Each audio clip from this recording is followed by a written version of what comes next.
Konnichiwa! Hi! I'm back. So today let's talk about what to do when you get in a rut during language learning. And it's going to happen. It's inevitable. I mean, I've been learning Japanese for what, 4 years? And I'm not the same person I was when I started. The same things don't interest me. I've matured and changed as a parent and a person. So it's just normal. But what we don't want to do is waste time searching the internet, watching 1,000 YouTube channels, trying to figure out, you can still watch mine, trying to figure out what they did to learn the language, what I need to do next, how can I, you know what I'm saying? It's just wasting time. So, what you can do is you make a list ahead of time because you know it's going to happen. And depending on the spirit of your life and where you are, the list is going to look different to you every time. You're going to pick something different. So just have the list ready and you know that these are options that you can take. You might not ever, but you already know these are the main language learning ways. All right, so let's get into my list. Today I brought you 7.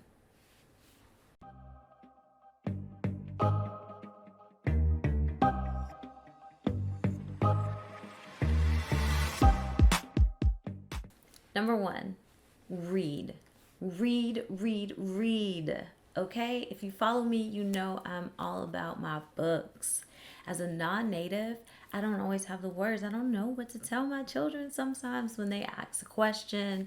How is this? Or why is this? Or mommy, what's that? So reading is so good.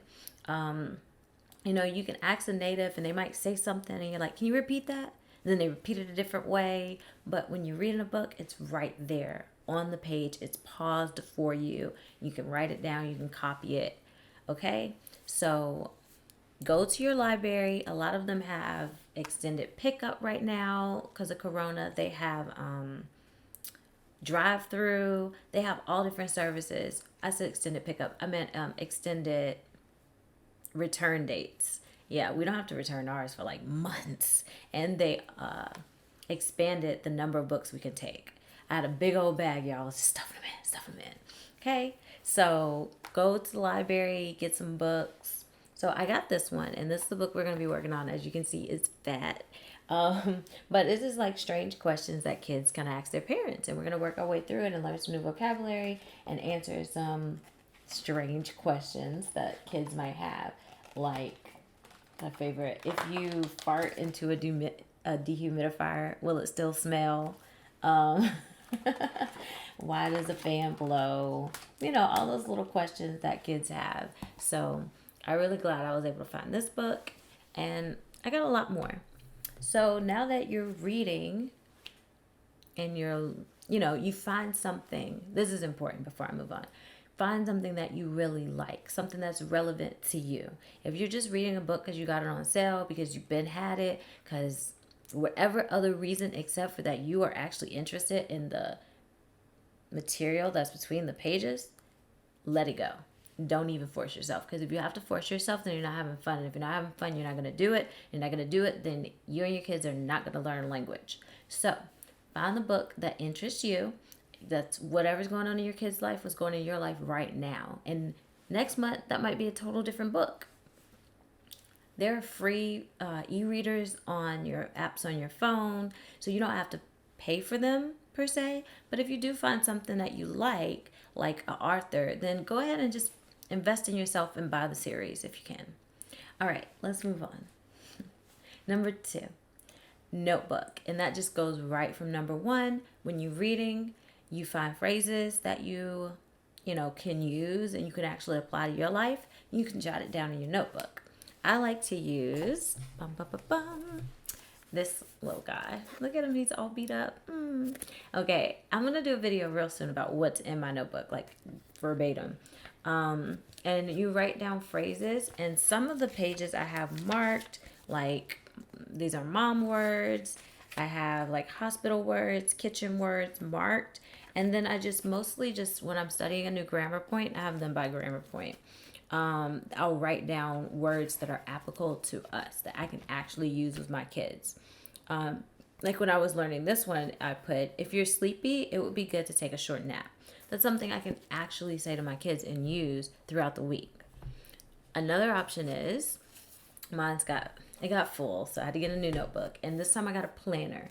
and I will write in the planner. This is not for that day. This is just for the week. The grammar points and the example sentences that apply.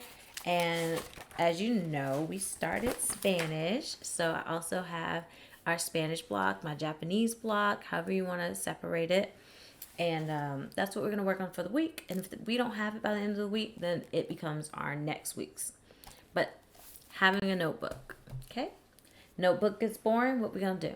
Number 3, audio diary. You can download an app on your phone called Audio Diary, which is just like a recorder for you. You can use your Instagram account. A lot of people have language learning accounts for this. And what can you do in your audio diary? Why can't I say that word? Anyway, y'all know what I'm talking about. You can mimic audio clips. Yes, and again, find something that's relevant to your life. Don't just be mimicking the news if you ain't interested. Okay, so like for me, I like to mimic parents because that's what's interesting to me right now is things that I can actually say to my kids. So Peppa Pig, parents, they family, love it. Baby Bus, they stay with their mama and they get in trouble, do all kind of things, love it. So I'm copying parents. You can rehearse tomorrow's possible scenarios. Where was I going with that? All right, tomorrow's possible scenarios. So I know I'm taking my kids to the park tomorrow. So let's write down some words for park. Get off the slide. No, just kidding. Don't climb up the slide. Don't climb up the slide backwards. You always have to say that, right? So go ahead and write that in your second language or third language in your notebook, and you can record it in your audio diary. Another thing that's been really popular lately are doing challenge of the day. So people have made calendars with topics on it, and you just go to that day and that month and answer the question and talk about it in your second or third language in your audio diary, or like I said, in your Instagram or whatever you're using to record yourself. And that way you can go back and you can listen and you can see how you can improve. You can also submit your writings from your notebook and from your audio diary on places like Hi Native and get it critiqued by a native. Also help others and critique their work. Okay, so number 4. Number 4 is ELI5. Explain it to me like I'm 5. So what is ELI5? Well, I went into detail in a previous video, but in short, if you can teach something, there you kind of retain it more.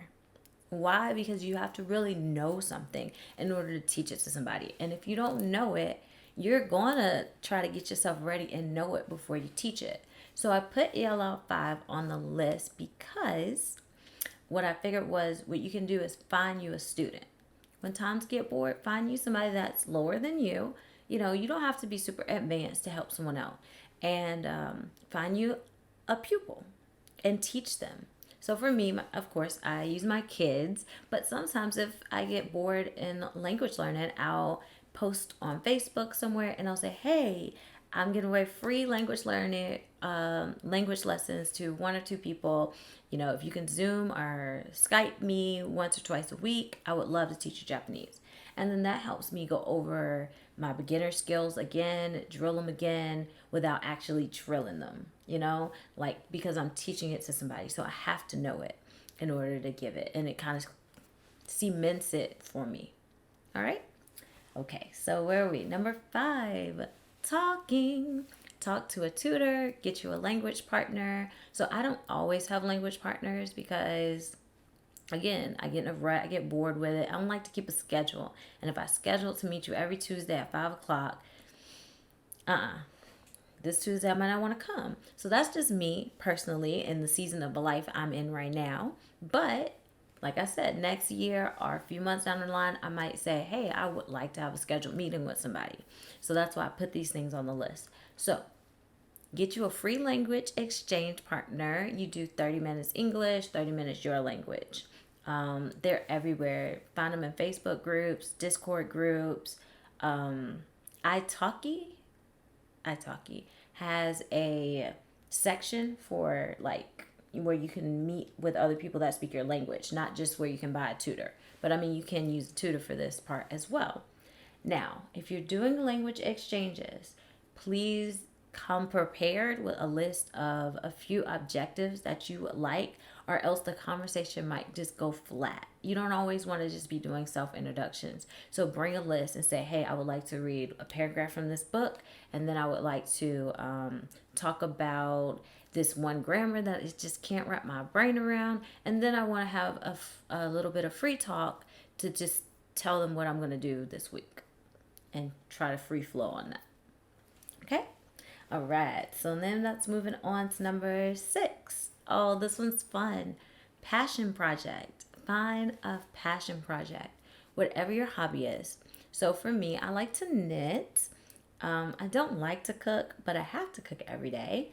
And what's else? Something. Oh, I ride a bicycle, right? So goes back to like ELI 5. Explain it to me like I'm 5. Can you explain your hobbies in your second language? Can you explain them in your third language? If you can't, then great. Find a YouTube channel and let's learn how to use that new vocabulary, how to explain it. Explain the direction to somebody, as well as just explaining like your joy and happiness in doing it. Okay? So that sounds fun, because we always want to follow the fun when language learning. If it gets boring, we're not going to do it. And we don't want that. All right, my last one, number 7, language shadowing. I think a lot of language learners know about language shadowing. You just find some really easy material and you try to repeat it as if you were the native. Like, listen to exactly how they said it, their intonations, everything, and just get it back. And that goes back to our audio diary. You can do your language shadowings on the audio diary. And if you do that, that's even better, because you can listen to the original, then listen to yours and see where it's changing. Okay, so some things that I like to use when language shadowing, again, I like to use our Shimajiro program. It comes with DVDs, and the mom talks to the son a lot. So I can copy what the mom's saying. And I don't record myself because I'm just usually sitting on the couch. The kids are running around and we're watching TV. It's just our free time. And I hear her say it and I'll say it after her. Pimsleur, number 1 popular language shadowing program. It is free to rent from every library in America. Okay, so rent it, borrow it, and then when you get the CDs home, you dub them on your computer or your iPad, and then you bring it back to the library. Yeah.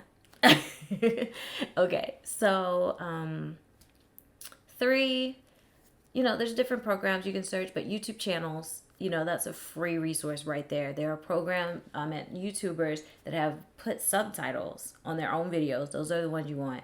And you can follow along with the subtitles, and that way you know what they said. And if you find a phrase that's good, boom, boom, put it in your little mini notebook so you can use it within the week.